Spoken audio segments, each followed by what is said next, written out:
اللہ تعالیٰ نے احسن کا لفظ جو ہے استعمال کیا ہے کہ سب سے اچھی بات ہی اس شخص کی ہے جو لوگوں کو اللہ کی طرف بلائے، خود بھی کہے کہ میں مسلمان ہوں اور خود بھی نیک عمل کریں۔ یہ تینوں باتیں وہ ہیں جو ہر مسلمان کا مقصد وجود ہیں، اور یہی یعنی اس میں پہلی چیز کیا ہے کہ خود نیک عمل کرنا۔ نیک عمل کیا ہے؟ قرآن و سنت کے مطابق نیک عمل، کیونکہ ہر نیک عمل ہم اپنی مرضی سے نہیں کر سکتے۔ پھر یہ کہ دوسروں کو دعوت اللہ دینا، اور پھر یہ کہ زندگی میں یہ بھی ہر ایک کو ہانکے پکارے یہ بھی کہنا کہ میں مسلمان ہوں۔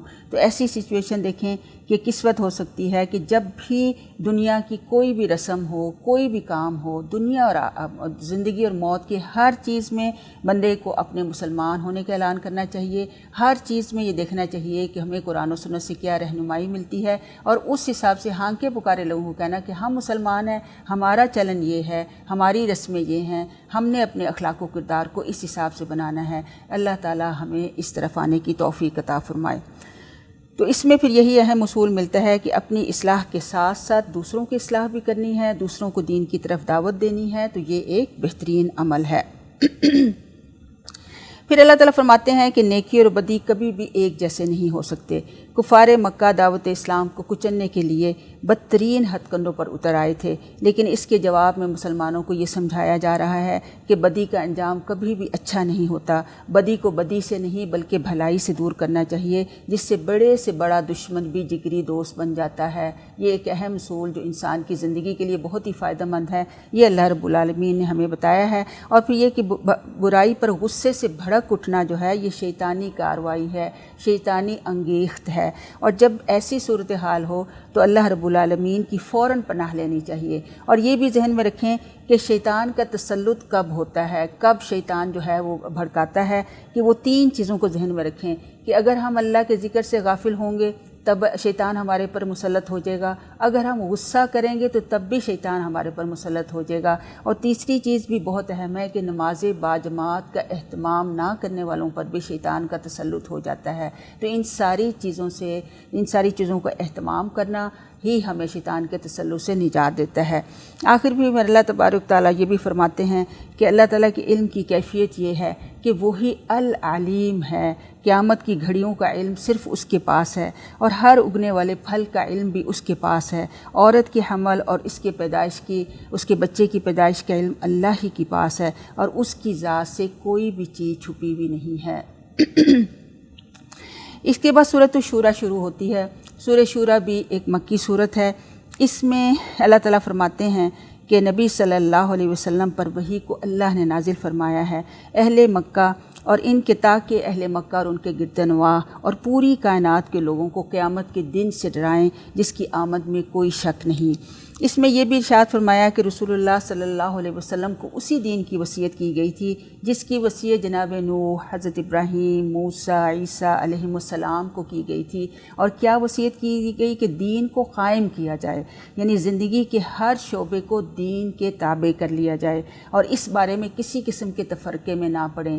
دین کو قائم کرنا انبیاء کا منصب تھا، اور ہمیں بھی انبیاء کی ان سنت پر چلتے ہوئے ہمیں بھی اس دین کو قائم کرنے کی پوری کوشش کرنی چاہیے۔ اور یہ بھی تلقین کی کہ آپ یہ اعلان فرما دیں کہ میں دین کی دعوت کے سلسلے میں کسی اجر کا طالب نہیں ہوں، لیکن میں اتنا ضرور چاہوں گا کہ رشتہ قرابت کا خیال رکھا جائے، کیونکہ آپ کے قریبی رشتہ دار ہی سب سے زیادہ آپ کی دعوت کے راستے میں روڑے اٹکا رہے تھے۔ پھر انبیاء دعوت دین کا کام صرف اللہ تعالیٰ کی رضا کے لیے کرتے ہیں، اور اس کے بدلے میں وہ دنیا کی زندگی کے طلبگار نہیں ہوتے۔ یہی اسوہ ہمیں بھی اپنانا چاہیے۔ پھر اس میں یہ بھی بتایا گیا کہ انسان کو جتنی بھی مصیبتیں آتی ہیں اس کا بنیادی سبب اصل میں انسان کے اپنے گناہ ہی ہوتے ہیں، اور اللہ تعالیٰ تو بہت سے گناہوں کو نظر انداز بھی کر دیتا ہے۔ قرآن میں ایک اور مقام پر یہ بھی ارشاد ہوا کہ اگر اللہ تعالیٰ انسانوں کی ہر غلطی پر گرفت فرمائیں تو زمین پر تو پھر کوئی مخلوق زندہ باقی ہی نہ رہے، کیونکہ ہر وقت ہی کوئی نہ کوئی گناہ کسی سے سرزد ہوتا رہتا ہے۔ پھر آپ دیکھیں کہ جو بھی مشکل آتی ہے اس میں ایک مومن کے لیے بڑی خیر ہے۔ نہ بخاری اور مسلم کی روایت ہے، نبی صلی اللہ علیہ وسلم نے فرمایا کہ مسلمانوں کو جو بھی رنج، دکھ، فکر و غم، تکلیف اور پریشانی آتی ہے تو حتیٰ کہ اس کو اگر کانٹا بھی چبھتا ہے اور وہ اللہ کی رضا کے لیے اس پر صبر کرتا ہے تو اللہ اس کو اس کی کسی نہ کسی خطا کا کفارہ بنا دیتا ہے۔ سبحان اللہ۔ پھر اس صورت میں اللہ تعالیٰ نے اقامت دین اور اقامت شریعت کرنے والوں کی 10 صفات بتائیں. ان صفات پہ ذرا غور و فکر کریں. اور وہ کیا ہیں کہ پہلی چیز تو یہ ہے کہ اہل ایمان صرف اللہ ہی پر بھروسہ رکھتے ہیں. پھر یہ کہ وہ بڑے بڑے گناہوں سے بچتے ہیں، بے شرمی کے کاموں سے بچتے ہیں، غصہ آ جائے تو درگزر کرتے ہیں، رب کے احکام کی تعمیل کرتے ہیں، نماز قائم کرتے ہیں، اور پھر یہ کہ تمام اہم معاملے مشورے سے کرتے ہیں. یعنی مسلمانوں کے تمام کام مشاورت سے طے ہوتے ہیں. حقیقی مسلمان ہر کام میں صرف اپنی رائے کے پیچھے چلنے کے بجائے مشاورت کے راستے کو اختیار کرتا ہے. اس سے ہمیں سمجھ آتی ہے کہ ڈکٹیٹرشپ اور آمریت کی اجازت نہیں ہے. پھر یہ کہ وہ انفاق کرتے ہیں اور 9ویں بات یہ کہ بغی یعنی زیادتی کا مقابلہ کرتے ہیں اور برائی کا بدلہ ویسی ہی برائی ہے. اللہ تعالیٰ یہ ساری صفات ہمیں اپنے اندر پیدا کرنے کی توفیق عطا فرمائے. پھر یہ بھی اس میں بتایا گیا کہ وہ جس کو چاہتے ہیں اولاد کے حوالے سے اللہ رب العالمین نے بتایا کہ یہ خالصتاً اللہ کے اپنے اختیار میں ہے. وہ جس کو چاہتے ہیں بیٹے دیتے ہیں، جس کو چاہتے ہیں بیٹیاں دیتے ہیں، اور جس کو چاہتے ہیں بیٹے اور بیٹیاں ملا جلا کر دیتے ہیں، اور پھر جس کو چاہتے ہیں وہ بے اولاد بھی رکھتے ہیں. اولاد کی تقسیم صرف اللہ کے ہاتھ میں ہے. اس میں اپنا عقیدہ درست کر لینا چاہیے. اس میں بھی ہمارے معاشرے میں بہت ہی افراط و تفریط پائی جاتی ہے. کوئی کہتا ہے مجھے صرف بیٹے ہی چاہیے، کوئی بیٹیوں کو برا بھلا کہہ رہا ہوتا ہے. تو یہ سب اللہ کے ہاتھ میں ہے. اس میں انسان کا اپنا کوئی اختیار موجود نہیں ہے. پھر اللہ تعالیٰ نے اس امر کا بھی ذکر کیا کہ مالک کائنات جب بھی اپنے کسی بندے یعنی کسی نبی سے کلام کرتے ہیں تو پردے کی اور سے کلام کرتے ہیں. یعنی وحی کے مختلف طریقے بتائے جا رہے ہیں. یا اس پر وحی نازل فرماتے ہیں یا اپنے کسی فرشتے کو پیغام دے کر اپنے نبی کے پاس بھیجتے ہیں، لیکن خود پردے کے پیچھے اس لیے رہتے ہیں کہ یہ اللہ رب العالمین کی بلندی اور حکمت کا تقاضا ہے. اسی طرح اللہ تعالیٰ نے نبی صلی اللہ علیہ وسلم کے قلب اطہر پر بھی اپنا قرآن اتارا، جس نے ایمان اور کتاب کی حقیقت کو نبی صلی اللہ علیہ وسلم پر سب سے پہلے واضح کیا، اور اس کے ذریعے رسول اللہ صلی اللہ علیہ وسلم صراط مستقیم کی طرف رہنمائی فرماتے رہے. گویا اس وقت کے کفار کو، مشرکین مکہ کو اور قیامت تک کے آنے والے نہ ماننے والوں کو یہ خبردار کیا جا رہا ہے کہ اللہ کے نبی ہی حق ہیں، ان کا پیغام ہی حق ہے، اور اسی کو قبول کرنے پہ ہی ہماری رہنمائی ہو سکتی ہے. صراط مستقیم صرف وہی ہے جو نبی صلی اللہ علیہ وسلم نے بتائی. پھر اس کے بعد سورہ زخرف شروع ہوتی ہے. سورہ زخرف بھی مکی صورت ہے. اس میں شروع میں اللہ تعالیٰ ارشاد فرماتے ہیں کہ اس قرآن کو عربی میں اتارنے کی وجہ یہ تھی کہ اہل عرب اس بات کو جانتے تھے، اس زبان کو زیادہ اچھے طریقے سے جانتے تھے. وہی پھر اس کو پڑھ کے وہ شعور حاصل کر سکتے تھے، کیونکہ ان کے ذریعے پھر دعوت اسلام جو ہے پوری دنیا میں پھیلنی تھی. اور یہ بھی کہ اپنے نزول سے قبل قرآن مجید لوح محفوظ میں موجود تھا، اس میں کوئی جس کو صرف اور صرف فرشتے ہی ٹچ کر سکتے تھے. پھر اس میں یہ بھی ذکر ہوا کہ اللہ تعالیٰ آسمان سے پانی کو بقدر ضرورت اتارتے ہیں اور اس سے پھر مردہ زمینوں کو زندہ فرماتے ہیں. اس کے بعد اللہ تعالیٰ ارشاد فرماتے ہیں کہ اللہ رب العالمین نے جانوروں اور کشتیوں کو بنایا جن پر انسان سواری کرتا ہے. جب ان کی پشت پر بیٹھتا ہے تو کہتا ہے پاک ہے وہ ذات جس نے اس کو ہمارے لیے مسخر کیا، اور ہم ان کو قابو میں لانے کی صلاحیت نہ رکھتے تھے، اور بے شک ہم نے اسی کی طرف پلٹ کر جانا ہے. یہاں پر سواری پہ بیٹھنے کی دعا سکھائی گئی ہے. سبحان الذی سخر لنا ھذا وما كنا له مقرنین وإنا الی ربنا لمنقلبون. تو یہ بہت ہی اہم دعا ہے. اس کو ماننے کا طریقہ پیارے نبی صلی اللہ علیہ وسلم نے اس طرح سے سکھایا کہ پہلے اللہ اکبر آپ کہتے تھے، جب بھی آپ اپنی سواری پہ بیٹھتے تھے تو بسم اللہ پڑھ کے بیٹھتے تھے، پھر اللہ اکبر 3 دفعہ کہتے تھے، اس کے بعد یہ دعا پڑھا کرتے تھے سبحان الذی سخر لنا ھذا. تو اس میں اللہ تعالیٰ کی ذات کے اوپر کہ اللہ کی ذات بے عیب ہے، اور یہ کہ ہم اس جانور کو قابو میں نہیں کر سکتے تھے. تو یہ پڑھتے ہی دیکھیں کہ انسان کا تکبر اور نخوت تو خود بخود ہی غائب ہو جاتی ہے، اور عاجزی انسان کے اندر پیدا ہوتی ہے. اللہ کی حضور شکر گزاری کی کیفیت آ جاتی ہے. پھر یہ کہ وَإِنَّا إِلَىٰ رَبِّنَا لَمُنقَلِبُونَ، یعنی اللہ کی طرف واپسی کی یاد دہانی ہر سفر میں تازہ ہو جاتی ہے. اور پھر یہ کہ انسان ہر طرح کے گناہوں سے بچنے کی کوشش بھی کرتا ہے، اور کسی بھی قسم کی سواری کے اوپر سواری ملنے پر اس بندے کے دل میں کسی قسم کا فخر و غرور نہیں آتا. تو اس لیے اس دعا کو یاد بھی کرنا چاہیے اور اپنی زندگی میں شامل کرنا چاہیے. جو بھی سواری ہو، کسی گاڑی پہ بیٹھ رہے ہیں، کسی پہ بیٹھ رہے ہیں، اس پہ ضرور ہی اس دعا کو پڑھا کریں. پھر اللہ تعالیٰ نے مشرکین کی شدید مذمت کی ہے کہ جو کہ اللہ تعالیٰ کو کہ مخلوق کو اس کا حصے دار بناتے ہیں، اور فرشتوں کو اللہ تعالیٰ کی بیٹیاں کہتے تھے۔ پھر اللہ تعالیٰ نے ان کی اس بری خواہش کو یہ بھی بتایا کہ اللہ کے لیے تو تم بیٹیاں بناتے ہو، لیکن خود اگر تمہیں بیٹی کی خوشخبری دی جائے تو تمہارے چہرے صدمے سے سیاہ ہو جاتے ہیں۔ اس میں عورت ذات کی توہین نہیں ہے، اللہ نے تو عورت کو بہت ہی بلند مقام عطا فرمایا ہے۔ یہ ان مشرکین کی اور ان کفریہ رویے کی طرف دیا جا رہا ہے کہ وہ جس چیز کو اپنے لیے برا سمجھتے ہیں اس کو اللہ رب العالمین کی ذات میں شریک ٹھہراتے ہیں۔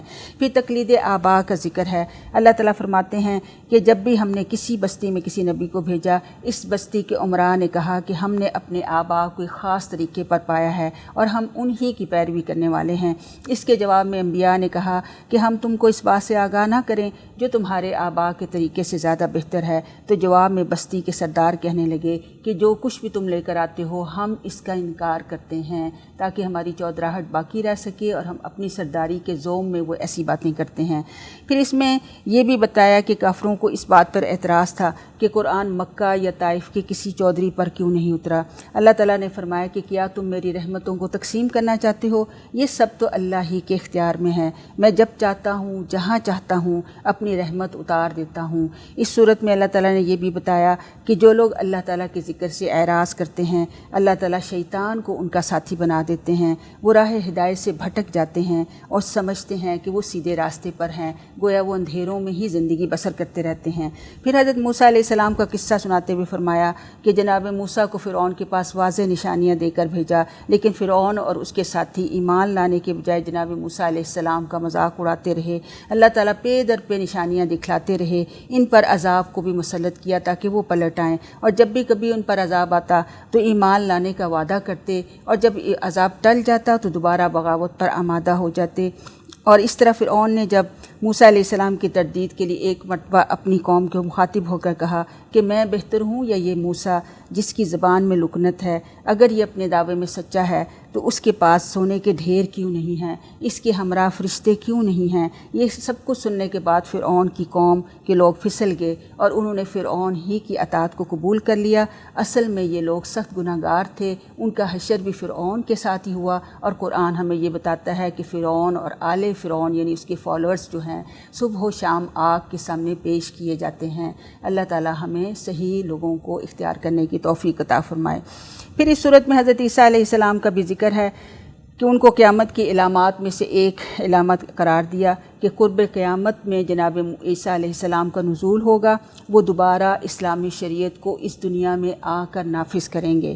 پھر اس صورت کا مرکزی مضمون یہی ہے کہ آسمان کے الہ کو زمین کا بادشاہ بھی تسلیم کرو۔ توحید خالقیت اور توحید ربوبیت ہی کافی نہیں ہے، یعنی اللہ کو خالق ماننا، اس کا رب ماننا، یہ تو سب ہی مانتے تھے۔ اصل میں یہ ہے کہ توحید الوہیت کہ الہ صرف وہی ہے، عبادت صرف اسی کی کرنی ہے، اور توحید حاکمیت یعنی حکم بھی اسی کا چلے گا، وہی حاکم ہے اور اس کو تسلیم کر لینا چاہیے۔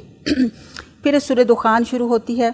اس کا مرکزی مضمون جو ہے وہ دیکھیں کہ اس میں اللہ تعالیٰ ارشاد فرماتے ہیں کہ اللہ تعالیٰ نے قرآن مجید کو ایک بابرکت رات میں نازل کیا جس میں تمام امور کا فیصلہ ہوتا ہے، اور یہ رات لیلۃ القدر ہے، اور اس سے مراد نصف شعبان کی رات نہیں ہے جیسا کہ اکثر لوگ سمجھتے ہیں، کیونکہ لیلۃ القدر ہی وہ رات ہے جس میں انسان کی قسمتوں کے فیصلے ہوں گے، جس میں ساری چیزوں کے فیصلے اللہ رب العالمین کرتا ہے۔ اس میں فرعون اور اس کے ساتھیوں کے عقیدے کا ذکر پھر سے ایک دفعہ آتا ہے، اور وہ یہ کہتے ہیں کہ یہاں دنیا میں آنے والی موت کے بعد کوئی موت نہیں ہو سکتی اور نہ ہی ہم کو اٹھایا جائے گا، اور انہوں نے کہا کہ ہمارے آباء کو ہمارے سامنے لائیں تو ہمیں یقین ہو سکے کہ اس زندگی کے بعد بھی کوئی زندگی موجود ہے۔ اللہ تعالیٰ ارشاد فرماتے ہیں کہ ہم نے زمین اور آسمان اور اس کے مابین جو کچھ بھی پیدا کیا ہے وہ حق کے ساتھ بنایا ہے، یعنی ایسا نہیں ہے کہ یہ چیزیں ایسے ہی آئیں اور ایسے ہی فنا ہو جائیں گی، بلکہ جو بھی یہاں آیا ہے اس نے ایک دن اللہ کے سامنے پیش ہونا ہے، اور اللہ تعالیٰ پھر اس سے پوری طرح سے اس کی جزا و سزا کا فیصلہ بھی کرے گا، اور اللہ تعالیٰ یقیناً قیامت کے دن سارے لوگوں کو جمع فرمائے گا۔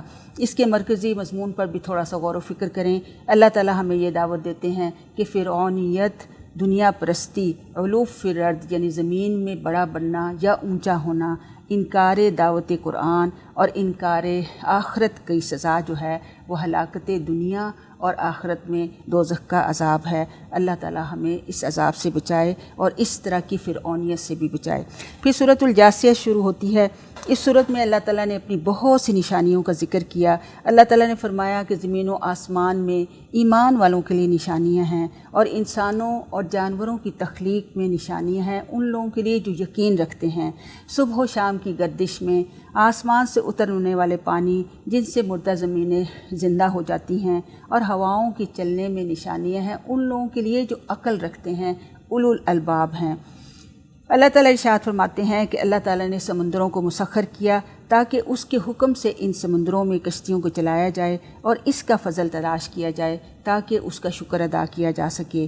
پھر اللہ تعالیٰ فرماتے ہیں کہ ہم نے بنی اسرائیل کو کتاب و حکمت اور نبوت دی اور پاکیزہ رزق بھی دیا اور ان کو تمام جہانوں پر فضیلت دی۔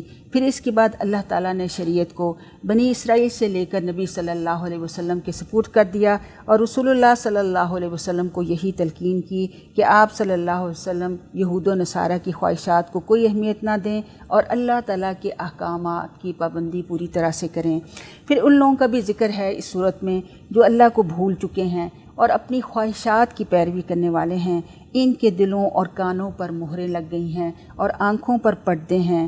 تو پھر یہ دیکھیں کہ پھر کون ہے جو اللہ کے سوا ایسے لوگوں کو ہدایت دے۔ تو اس لیے اپنی کانوں، اپنے دلوں کو کھول کے رکھیں، سوچیں کیا یہ حق کو دیکھتے ہیں، حق کو قبول کرتے ہیں؟ کیا ہمارے کان حق کو سننے کے لیے تیار ہیں؟ کیا ہماری آنکھوں کے پردے ہٹے ہوئے ہیں؟ ہمیں حق نظر آتا ہے کہ نہیں آتا؟ اور پھر اللہ رب العالمین سے شدت سے بھی دعا بھی کریں کہ اے اللہ ہمیں حق کو حق دکھا اور اس کی پیروی کرنے کی توفیق عطا فرما، اور باطل کو باطل ہی دکھا اور اس سے بچنے کی پوری طرح سے توفیق عطا فرما۔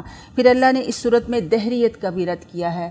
دہریت کیا ہوتی ہے؟ جو کہتے ہیں کہ صرف زمانہ ہی سب کچھ ہے، یہ ایک زمانہ آیا ہے اس کے بعد دوسرا زمانہ آتا ہے اور اس کا کوئی اینڈ نہیں ہے۔ اللہ تعالیٰ فرماتے ہیں کہ اگر دہریے مردوں کو اپنی آنکھوں سے زندہ ہوتے بھی دیکھنا چاہتے تو وہ یاد رکھیں کہ اللہ تعالیٰ ہی انسانوں کو زندگی اور موت دیتے ہیں، اور پھر قیامت کے دن وہ ضرور ان کو دوبارہ جمع کریں گے، حالانکہ لوگوں کی اکثریت اس بات کو نہیں جانتی ہے۔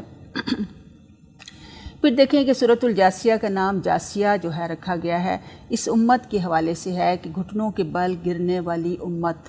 تو ہر امت اس دن گھٹنوں کے بل اپنے اعمال نامے کے ساتھ پیش ہوگی، سارا تکبر ختم ہو جائے گا، اور تکبر ہی کی وجہ سے انسان حق کو قبول نہیں کرتا۔ متکبر اس دن چونٹیوں کی شکل میں پیش کیے جائیں گے۔ حدیث میں آتا ہے کہ تمام متکبرین جو ہیں بولس نامی جہنم کا ایک درجہ ہے جس میں ہوں گی، ان کی شکلیں وہی ہوں گی، کوئی فرعون ہوگا، کوئی قارون ہوگا، کوئی حامان ہوگا، لیکن ان کے جسم چونٹیوں کی طرح ہوں گے جس کو لوگ رونتے ہوئے جا رہے ہوں گے۔